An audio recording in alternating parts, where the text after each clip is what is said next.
Comment ouvrir mon cabinet de consulting virtuel? Comment ouvrir un cabinet virtuel alors que je suis designer, freelance, consultant, indépendant? Ce sera la question qu'on va traiter aujourd'hui. Je continue la série sur je suis consultant et j'ai tel problème. Bienvenue dans le podcast Parlons Business, le podcast quotidien qui parle de stratégie d'entreprise et de web marketing pour t'aider, toi entrepreneur, à développer tes ventes sur Internet. Sache que tu peux retrouver le podcast sur biz200.fr, mon blog, ou sinon bien sûr sur YouTube, iTunes et SoundCloud. Je t'invite à t'abonner pour ne manquer aucun épisode pour vraiment booster ton business. Alors aujourd'hui, voilà, donc comment ouvrir le cabinet virtuel? Ça fait face à plusieurs problématiques. Donc le travail à distance, comment réussir son premier contact. Je t'invite justement à regarder les précédents épisodes où je te parlais justement de comment rassurer ton client quand tu travailles à distance. Donc, ouvrir un cabinet virtuel, autrement dit, ouvrir un cabinet qui n'existe que sur Internet, tu n'as pas de bureau où tu accueilles ton client. C'est le principe aussi de tous les entrepreneurs digitaux, les entrepreneurs nomades, c'est-à-dire qu'ils ont juste besoin d'un PC portable et de leur connexion Internet, en fait, finalement, hein, comme moi. Moi, je travaille les 3/4 de l'année en fait en Asie parce que j'ai des clients. Et donc, il faut absolument arriver à identifier quels sont les freins auxquels toi, entrepreneur, tu vas faire face quand tu vas ouvrir ton cabinet virtuel. Donc, justement, pour savoir bien les résoudre. Aussi, tu peux être dans la situation suivante, c'est-à-dire que tu peux déjà avoir une activité en place avec un bureau physique et au contraire chercher à migrer vers une activité virtuelle pour ne plus avoir à recevoir de clients physiquement ou alors juste recevoir les 5 meilleurs clients de l'année, admettons, pour favoriser leur relation avec eux, appliquer une fameuse loi de Pareto. Et favoriser vraiment les clients qui te rapportent le plus. Alors, moi j'ai identifié 4 freins qui peuvent vraiment limiter et qu'il faut arriver à travailler quand on ouvre un cabinet virtuel, un cabinet de travail à distance, un cabinet, une agence de conseil, appelle ça comme tu veux. Le premier frein qu'il y a quand on ouvre un cabinet à distance, c'est comment trouver des clients. Parce que évidemment, le vecteur principal quand on ouvre une agence à distance, ça va être Internet. Internet, c'est vaste, il y a beaucoup de choses qui se passent sur Internet, donc il faut être fin, subtil pour aller chercher des clients là-dessus. C'est vrai, c'est un vrai problème. Alors que quand on ouvre une agence physique, alors bien sûr, on a beaucoup plus d'argent à investir parce qu'il faut louer un local, il faut être sur un endroit prestigieux avec du passage et compagnie, donc ça coûte très très cher. C'est aussi l'intérêt d'ailleurs d'ouvrir un cabinet virtuel, ça coûte beaucoup moins cher. Mais l'intérêt, c'est qu'on a des passants tous les jours, donc ils peuvent voir votre boutique, votre agence, votre cabinet de conseil. Bon. Le deuxième gros frein qu'on a par rapport, justement, c'est le fait d'avoir une boutique dans la rue, c'est d'être visible. Il faut être visible sur Internet. Aujourd'hui, je te parlais de techniques pour être visible. La deuxième chose qu'on n'a pas forcément quand on ouvre une boutique en ligne, c'est qu'il faut absolument communiquer de la légitimité et de l'autorité, une preuve d'autorité. En quoi tu es vraiment expert dans ton domaine. Et ça, il faut que ton client puisse le percevoir, j'ai envie de dire quasiment instantanément. Il faut vraiment que ton client, quand il arrive sur ton site, sur tes réseaux sociaux, ça, c'est un expert compétent. Lui, il a un truc à m'apporter. Lui, effectivement, il a de la valeur ajoutée. Elle va être capable de m'aider à atteindre tel objectif dans ma vie, dans mon entreprise, dans mon activité. Alors, c'est vrai que cet épisode est vraiment… je présume que tes clients sont plus que tu es plus dans un secteur B2B plus que B2C. Mais bon, ça marche dans les deux sens. Donc l'objectif, c'est 1, arriver à trouver des clients, 2, à éliminer le problème de la visibilité, 3, à tout de suite à communiquer de la légitimité, de l'autorité aux gens qui te découvrent, et 3, bien sûr, de la preuve sociale. La preuve sociale, 4, pardon, preuve sociale, c'est… typiquement, l'exemple que je donne le plus fréquent, c'est tu vas avec ton conjoint ou ta conjointe au restaurant, tu as 2 restaurants, un qui est vide, un qui est plein, et naturellement, en fait, tu vas choisir celui qui est plein. C'est biologique. La preuve sociale, c'est tous les gens qui sont dans le restaurant. Donc, il faut faire en sorte que quand les types arrivent sur ton site internet, que c'est l'air plein, en fait. Il faut qu'on voit des bonhommes, il faut qu'on voit des témoignages, il faut qu'on voit cette fameuse preuve sociale. Donc, cette preuve sociale, ça se construit. Et c'est vrai que c'est ça qui est difficile quand on ouvre son cabinet virtuel, c'est que on a peu de likes, on a peu de followers sur Twitter, on a peu de vues sur YouTube, éventuellement c'est ta chaîne sur YouTube, on a peu de témoignages, etc. Donc c'est quelque chose qu'il faut arriver à contrecarrer rapidement. La vraie difficulté, c'est d'être visible justement. Et il y a 3 facteurs inhérents au succès de toute entreprise, quelle qu'elle soit, où que tu sois, quelle que soit ta culture, ton pays, ta langue, etc. Ces 3 facteurs, on a déjà parlé dans les conférences précédentes. Je t'invite vraiment à aller sur la chaîne YouTube de business.fr et tu verras, j'en parle notamment 6 mois pour construire une stratégie web marketing où je parle de ces facteurs-là vraiment en détail. Aujourd'hui, on va juste les passer en vitesse. Ces 3 facteurs, c'est l'affluence, l'autorité et la confiance. Ces 3 facteurs marchent ensemble et si tu en manques un des 3, ton entreprise ne peut pas décoller. L'affluence, c'est le trafic, c'est les flux qui font qu'on te découvre, qu'on va voir ton site internet, qu'on va voir ta page Twitter, qu'on va voir ta page YouTube, etc. L'autorité, c'est la reconnaissance immédiate de ton expertise et la confiance, c'est oui, il est compétent, je lui fais confiance, je lui confie mon projet. Voilà, et c'est les 3 vecteurs qu'il faut absolument sur lesquels vous devez être fluide, vraiment être le plus au point possible. Alors ça se fait pas en un jour évidemment, ça se fait pas tout seul, il faut mettre de l'huile. Moi je suis tout à fait conscient que ça demande des efforts. Et d'ailleurs, je ne te vendrai jamais une méthode miracle sur mon blog, je ne te vendrai pas des méthodes du type perd 20 kg en 2 jours, fais 20 millions d'euros en 4 heures, etc. Non, ça ne marche pas. De même qu'il ne faut pas réinventer la roue. Voilà. Aujourd'hui, vraiment, le meilleur exemple que je puisse te donner, c'est qu'aujourd'hui, moi, je vis intégralement de mon blog. Mon blog m'amène 90% de mes clients aujourd'hui. Alors, parce qu'il y a toujours 10%, donc le réseau physique, les amis, des clients d'amis, etc., qui amènent des clients. Pardon. Et donc voilà, aujourd'hui, mon blog m'amène 90% de mes clients. Donc, c'est pour te montrer que c'est vraiment possible aujourd'hui de gagner confortablement ma vie. J'ai des objectifs, je suis assez ambitieux. J'ai des objectifs assez précis pour 2018. D'ailleurs, il y a des événements qui vont venir en ligne sur YouTube, des conférences en live où je te parle vraiment je te partage mon expérience de blogging et je te partage tout en détail, mes erreurs, etc. Je t'invite à regarder dans les événements planifiés. Il doit y en avoir un planifié assez prochainement auquel tu vas pouvoir t'inscrire. C'est des événements gratuits, bien sûr. Il y a 3 outils que tu peux tout de suite mettre en œuvre en fait pour ouvrir ton cabinet virtuel, ton cabinet en ligne, ton agence de consulting en ligne. Le premier, tu t'en doutes, c'est un site vitrine. Tu peux aujourd'hui être consultant sans site vitrine en fait. Tu peux vivre tes prestations, être coach sportif, etc. sans site vitrine. Tu peux, il n'y a aucun problème avec une page Facebook. Un bon groupe Facebook d'ailleurs bien animé.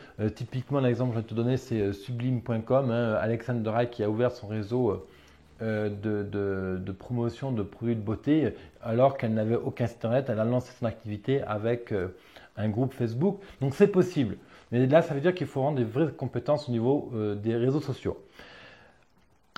Mais pourquoi je te conseille d'avoir un site vitrine? C'est tout simplement pour gagner en référencement. Parce que plus ton site a de l'ancienneté, plus il va être facile derrière de te positionner dans des résultats et d'associer ton nom à ton domaine d'expertise. Donc du coup, quand les gens vont taper ton nom, tu vas remonter les gens vont taper web marketing. Maintenant, si tu veux marketing comme moi, si tu es coach en sport, le but c'est quand un type tape coach sportif Marseille ou Paris 9e ou que sais-je, eh bien ton nom remonte grâce à l'association de ton prénom et du mot-clé que tu vises. 3e point, là par contre c'est pas trop discutable, c'est les réseaux sociaux. Il faut absolument que tu sois bon sur les réseaux sociaux. Il ne s'agit pas d'être excellent. On ne devient pas bon sur les réseaux sociaux comme ça. C'est un travail de fond, c'est un travail de régularité. Il faut être régulier, il faut être résistant à cet effort-là. Mais il faut, parce que ça paye, Twitter, LinkedIn, vidéo, Instagram, Snapchat. Tu choisis en fonction du domaine que tu vises, ton domaine d'expertise, de là où sont tes clients types. Idéalement, effectivement, c'est de comprendre qui sont tes clients et où est-ce qu'ils sont sur Internet. Et en fonction, si tu vois que tes clients types sont sur Twitter, bon, bah, tu mets le paquet sur Twitter, typiquement. Donc voilà, 3 outils clés pour une agence en ligne. C'est un site vitrine, 2, les réseaux sociaux pour vraiment défricher et être visible, et 3, avoir un blog ou une web TV. Tu peux avoir juste une web TV sans blog, d'accord? C'est pas un problème. Ça peut être les deux aussi.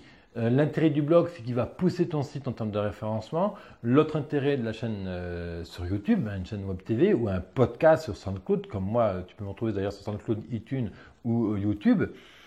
L'intérêt d'une web TV, c'est que tu montres ton expertise. C'est une manière vraiment très intéressantes. Tu te rappelles, je t'ai parlé des 3 facteurs de réussite, l'affluence, l'autorité, la confiance. Et une chaîne, une web TV, une chaîne en ligne sur YouTube, c'est vraiment un facteur qui te permet de travailler ton autorité et la confiance. Alors, allons dans les 7 points qui te permettent d'ouvrir ton cabinet en ligne. Alors, c'est contre-intuitif, c'est pas facile à faire, mais le premier point effectivement que je conseille, c'est d'attacher ton cabinet virtuel à une ville physique. Tu ne peux pas dire au début, à moins que tu fasses une expertise extrêmement rare, type expert en aéronautique, en réacteur ou en tel type de pièces, etc. Auquel cas, bon, vous êtes une poignée d'ingénieurs experts comme ça en France. Donc là, au contraire, tu peux te permettre de cibler même carrément l'Europe. Mais l'intérêt d'associer ton activité à une ville précise, c'est juste pour profiter de la géolocalisation, du référencement local de Google, parce que c'était une manière facile de booster au début ton activité. Et ça permet aussi, pour contrecarrer un aspect aussi psychologique chez tes clients potentiels, de dire à tes clients que finalement tu es sur telle ou telle ville. L'intérêt, c'est de dire, ouais, ton client, oui, je suis sur Montpellier, je suis sur Toulouse, je suis sur Bordeaux, machin. Alors, je n'ai pas de bureau ouvert au public, mais bien sûr, si vous aussi êtes à Toulouse, eh bien, on peut prendre un café ensemble. J'ai 2-3 espaces où je peux accueillir des clients. Ça rassure. Même si ton but à toi n'est pas d'accueillir tes clients, de ne pas les voir physiquement, imaginons que ce n'est pas du tout ton truc, mais en fait, le fait de donner la possibilité à ton client va annuler le problème. Deuxième point important, c'est une relation client au top. Il faut vraiment arriver à amener tes clients à avoir confiance dans ta manière de travailler, ta manière d'échanger avec eux, ta manière d'arriver à amener des débuts de solutions. Il faut quand tu discutes vraiment, tout de suite, tu commences à résoudre le problème en fait. Sans donner toute la solution, il faut commencer à le mettre en appétit, il faut l'émoustiller. Et le fait d'être présent, d'avoir une bonne relation client, d'avoir une relation qui le nourrit, va tout de suite annuler le fait que tu travailles à distance. C'est ce que je disais un peu dans l'épisode de hier où je te parlais de travail à distance. Effectivement, il faut arriver à contrecarrer cette objection-là parce que c'est bien entendu un peu lié. Et donc, une bonne relation client, par exemple, ça passe par un outil de chat en ligne, typiquement Zopim. Pareil, il y a un article, si tu regardes sur mon blog, tu vas sur business100.fr/blog. En haut, tu as un champ de recherche, tu tapes Zopim et j'ai publié un article dessus qui t'explique pourquoi Zopim c'est bon et comment ça va aider ton business. Moi, aujourd'hui, sur mon blog, j'ai Zopim. Si tu regardes sur mon blog business100.fr, en bas à droite, tu as un petit truc orange qui s'affiche, posez votre question, je crois que c'est marqué, je ne sais plus comment, mais c'est orange. Tu cliques dessus, tu me poses ta question directement en live, je te réponds, bien sûr si je suis connecté. Et l'intérêt, c'est qu'on instaure une connexion instantanée, directe, c'est presque physique. Rien ne t'empêche à ce que ton client, au bout de quelques minutes de discussion, te donne son téléphone et d'avoir un appel physique. On appelle sur Skype aussi, je fais beaucoup de Skype, ça marche très bien. Voilà, donc qualité de la relation. Troisième point, si justement tu as une web TV, un blog, c'est de publier régulièrement. Il y a énormément de bénéfices à publier tous les jours, par exemple, ça c'est le top. C'est pas pour rien si je publie mon podcast Parlons Business tous les jours. Et d'ailleurs, je t'invite, si tu aimes mon podcast, mon travail, je t'invite vraiment à mettre un pouce en l'air si tu m'écoutes depuis YouTube. Si tu m'écoutes depuis iTunes, bien sûr, je te demande vraiment de prendre 2 minutes pour mettre un avis. C'est très important parce que c'est ce qui permet de pérenniser le podcast et ce qui me permet aussi de récolter des idées d'épisodes et puis vraiment de causer des points qui vous sont chers. Et puis moi, ça fait toujours plaisir, bien entendu, d'avoir des likes et d'avoir de plus en plus de followers. Aujourd'hui, il faut savoir que la communauté autour de mon blog, business100.fr, c'est plus de 1800 chefs d'entreprise actifs. Ce n'est pas des gens qui viennent une fois et que je ne revois jamais, c'est 1800 chefs d'entreprise actifs avec qui je discute tous les jours de leurs problématiques. Donc le troisième problème justement, le troisième truc à faire quand tu ouvres une agence virtuelle pour la lancer, c'est de publier régulièrement sur ta chaîne YouTube ou sur ton blog ou SoundCloud si tu fais qu'un podcast audio. L'intérêt du podcast, pour faire rapidement, c'est que tu n'as pas à montrer ta tête et tu te concentres uniquement sur ce que tu as à dire. Pareil, j'avais publié il y a une semaine à peu près ou deux toute une série d'épisodes sur les podcasts, notamment j'en parlais avec Alexandre Deraille. sur justement tous les bénéfices du podcast, comment le publier, où le publier, comment faire un bon podcast, etc. Je t'invite pareil, tu vas sur business100.fr/blog et dans le champ de recherche en haut, tu tapes podcast, tu auras les articles qui sont reliés à comment monter un podcast. L'intérêt de publier tous les jours, c'est qu'il est toujours dans le top des publications en fait. Tous les jours, tu apparais dans les nouveaux épisodes, nouvelles vidéos, dans les nouveautés, etc. Donc tous les jours, tu es visible. Si tu ne peux pas faire tous les jours, parce que c'est vrai que c'est un vrai travail. Moi, j'ai des vraies routines, des vrais process tous les jours pour arriver à être efficace, mais effectivement, ce n'est pas évident. L'intérêt de publier tous les jours aussi, c'est au niveau du référencement. C'est régulièrement, tu publies sur ton site, tu obliges Google à venir tous les jours ou régulièrement sur ton site et donc à être bien indexé. Ça montre à Google que ton site il est vivant, que tu es bien présent, etc. Les bénéfices, il y en a des tonnes à publier régulièrement, mais ça, c'était vraiment pour les principaux. Le quatrième point fondamental pour lancer une agence en ligne, d'ailleurs si tu me vois si tu me suis aussi sur meetup.com, Eventbrite, tu peux voir beaucoup d'agences qui font beaucoup d'événements en ligne. Et c'est pas pour rien justement. Et c'est exactement le quatrième point, c'est de faire des événements en ligne et réel aussi sans la possibilité dans des espaces coworking, dans des espaces pro, dans des salons, etc.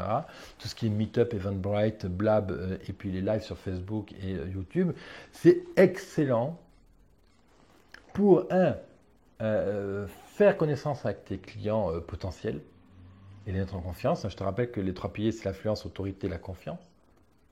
Le deuxième point, c'est excellent pour fidéliser des clients qui sont déjà clients chez toi. Troisième point, c'est aussi très très intéressant pour finir de convaincre un client potentiel qui hésitait à acheter ton produit. Tu es consultant, coach, freelance, design, etc. Tu veux développer ton business, va sur mon blog business100.fr/blog et tu verras, il y a plein d'outils pour développer ton business et je t'invite vraiment, par exemple, à aller télécharger le kit business100.fr/go/client où dedans, je te détaille toute une stratégie d'entreprise et comment mieux comprendre ton client. Si tu m'écoutes depuis YouTube, en haut, là, tu as un i, tu cliques dessus, pareil, ça va te renvoyer sur la page de téléchargement de ce kit. Il est gratuit, il est vraiment complet. Cher entrepreneur, si tu veux vraiment booster ton business, le kit, il n'est pas parfait, il n'y a pas tous les trucs, j'invente pas la roue, je ne te promets pas le miracle de perdre 20 kilos en 2 jours, de gagner 20 millions d'euros en 20 minutes, mais vraiment, c'est un kit qui reprend tous les fondamentaux de l'entrepreneuriat. Donc, je t'invite à aller le chercher. Le quatrième point, donc, c'est créer des événements pour à la fois faire connaissance avec tes clients et les mettre en confiance dans l'expertise parce que tu vas faire un événement à forte valeur ajoutée. Si tes clients te connaissent, mais ils hésitent encore à dépenser 500 euros, 1000 euros, 3000 euros dans tes prestats, eh bien, ça peut finir de l'achever, de les convaincre parce que là, ils auront un contact direct, ils vont te voir, ils vont voir comment tu réagis, comment tu discutes, comment tu es bon dans ton domaine. Et donc, ok. David, il est bon, Martine, elle est bon, Georgette, elle fait, voilà, peu importe ton prénom, peu importe ton surnom, mais voilà, ça permet vraiment d'affirmer ton identité et d'aller plus loin. Et de fidéliser, pareil, tu as 10, 20, 30, 50 clients, faire un événement en live, le permet de nourrir la relation. Pareil, j'en parlais sur les 2 précédents épisodes, il faut nourrir la relation, avoir une bonne relation client. Ça permet aussi de fidéliser, d'être toujours présent dans l'esprit de ton client. Et autre intérêt aussi, ça permet d'inviter ton client finalement à inviter ses propres amis entrepreneurs et donc à avoir cet effet de boule de neige et à faire parler de toi. Cinquième point, c'est ce que je disais dans l'épisode 79 de ce podcast, c'est être bon avec tes outils. Il n'y a pas de secret. Il faut que tu sois bon avec tes outils de travail à distance pour contrecarrer toutes les objections. C'était justement le sujet de l'épisode de hier. Comment travailler à distance, comment casser les objections de ton client de manière du tac au tac. Je t'invite vraiment à aller voir l'épisode 79 et l'épisode d'hier où justement je te parlais de comment travailler à distance. 6e point, c'est absolument réussir ton premier contact. Ton premier contact doit te faire waouh, putain, ce consultant, c'est avec lui que je dois bosser. C'est lui qu'il me faut pour booster mon activité, pour être bien dans la peau. C'est ce coach en développement personnel qu'il me faut, c'est ce psychothérapeute qu'il me faut, etc. Peu importe ton activité, ça marche. Quelle que soit ton activité, il faut vraiment réussir son premier contact. Pareil, là, je te renvoie à l'épisode que j'ai publié avant-hier, du moins 2 épisodes en arrière, effectivement. Le thème, c'était comment réussir son premier contact. 7e point, c'est un jour, un nouveau contact. Alors, ça, c'est une vraie rigueur. Moi, c'est ce que j'applique. Elle paye au centuple. Tous les jours, tu t'efforces de contacter une nouvelle personne que tu ne connais pas surtout, que tu ne connais pas. Tous les jours, tu te démerdes. Tous les jours, tu me trouves une nouvelle personne à contacter. Donc, soit tu prospectes, tu prends, admettons que ta cible de clients, ce soit, je sais pas moi, des commerçants qui sont spécialisés dans des restaurateurs. Admettons que toi, tu travailles certainement avec des restaurateurs. Donc, tu te fais une liste de 10 restaurateurs de ta ville, de ton quartier, et tu les appelles. Un jour, tu en appelles un. Pas beaucoup. Si tu as la force, on appelle 10 si tu veux. Mais tous les jours, tu appelles un nouveau consultant, un nouveau restaurateur. Tu ne lui vends pas ton produit. Tu lui vends la découverte de ton expertise. Ton blog, c'est une chaîne web TV, c'est un blog, etc. Tu lui proposes un diagnostic gratuit. Évidemment, quand tu le contactes, tu prépares une stratégie. Où est-ce que tu veux l'amener? Quelles sont les étapes de la discussion, les arguments, etc. Tu peux pas te parler un petit speech. Le contact peut se faire sur LinkedIn, par email, par téléphone, physiquement, peu importe. Tu contactes une personne par jour. N'empêche pas moi que si tu contactes une personne par jour, il y a quand même 365 jours dans l'année. C'est-à-dire qu'à la fin de l'année, tu as contacté 365 clients potentiels. Et si là-dedans, tu n'as pas des vrais clients, c'est que franchement, il y a un problème dans ton activité. Soit il faut te changer de métier parce que tu n'aimes pas ce que tu fais, soit c'est que tu ne contactes pas les bons contacts, soit c'est que ton script de vente n'est pas bon. Mais ça m'étonnerait quand même franchement que tu sois vraiment pas bon sur les 3 domaines. C'est pas possible. J'ai coaché plus de 60 entreprises jusqu'à présent, 60 entrepreneurs. J'ai 1800 chefs d'entreprise. J'en ai jamais vu qui soient médiocres et mauvais sur les 3 points en même temps. C'est pas possible. Puis à force justement de contacter des gens, si tu contactes tous les jours une nouvelle personne que tu ne connais pas, forcément tu vas améliorer ton pitch, tu vas améliorer ta punchline, tu vas améliorer la manière de discuter, les questions que tu poses, la qualité des questions que tu poses. Donc, c'est que progressif, ça ne peut que être positif et t'amener sur une meilleure première impression. Et on le sait, si tu fais du business, si tu es entrepreneur comme moi, même si tu lances ton entreprise, même si tu es déjà averti, tu sais très bien que la première impression, c'est la plus importante. La première impression est la dernière que vous laissez. Il ne s'agit pas d'être parfait, il s'agit de faire, il s'agit de passer à l'action. Aujourd'hui, tu peux vraiment lancer ton cabinet, ton agence virtuelle en ligne. C'est possible. Preuve en est, c'est que moi, je travaille exclusivement, quasiment, 90% de mes clients viennent de mon blog. Je t'invite à décortiquer tout mon blog si tu veux pour comprendre comment ça fonctionne. Je t'invite éventuellement à t'abonner, bien sûr, sur ma chaîne YouTube, sur iTunes, sur SoundCloud pour ne manquer aucune miette des prochains épisodes à venir. Le prochain épisode, c'est je suis designer et comment lancer mon activité. Et là, je t'expliquerai donc en tant que designer comment je vais t'aider à booster ton activité pour te faire connaître, acheter des clients, comment mettre en avant, mettre en valeur ton expertise. Tu verras que le designer finalement a des problématiques bien précises et on va mettre en avant ces problématiques-là, comment les traiter, etc. Moi, je te retrouve dans le prochain épisode. Si tu es consultant, freelance, indépendant, tu souhaites avoir un gros coup de main pour booster ta prospection commerciale, pour lancer ton agence en ligne ou physique, tu veux avoir un gros coup de pied au cul pour booster ta confiance en soi, booster ton expertise, contacte-moi directement sur mon blog sur business100.fr/contact. Je te répondrai, je t'aiderai, on mettra en place une stratégie. Tu verras, je travaille de manière complètement transparente, pragmatique, hyper efficace.